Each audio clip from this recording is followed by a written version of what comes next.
Once it goes, it is very hard to get back. Sometimes folks like to say, well, we've been through worse. That's true, but a lot of us didn't make it out of that worse. And a lot of us won't make it out of this one.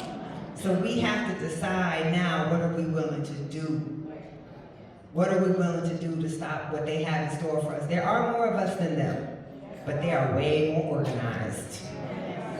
So anyway, sorry if I made y'all That's all right, no, sorry. Me at all.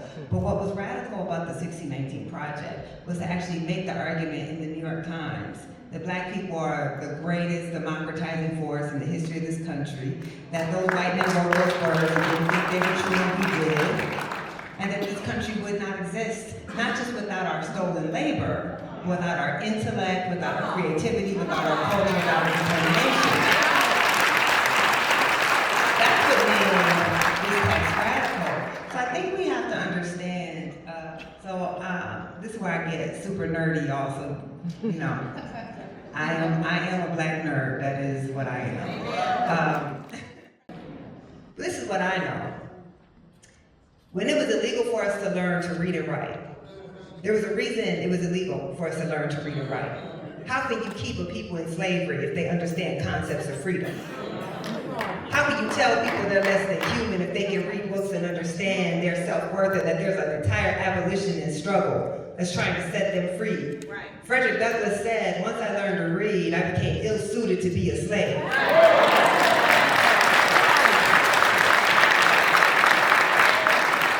have never, right, this was the 100th anniversary of Black History Week, which became Black History Month. It's founded by Carter G. Woodson, because he understood we can never depend on somebody else to teach us our history.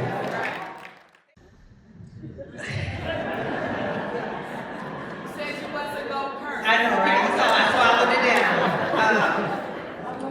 It's been, listen, I'm at a place it's in now. It wasn't always easy. I laugh a lot, I tell a lot of jokes. It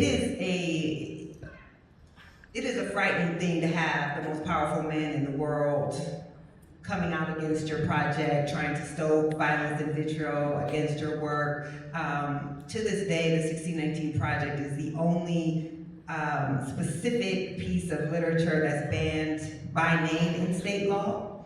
So it is, you can't teach it in Florida, you can't teach it in Texas, you can't teach it in Georgia. My own home state tried to ban the 1619 Project. They weren't successful, but they tried. So initially, I did take it as a point of pride. Like, I have amazing enemies. Like, I don't want you to like my work. Amen.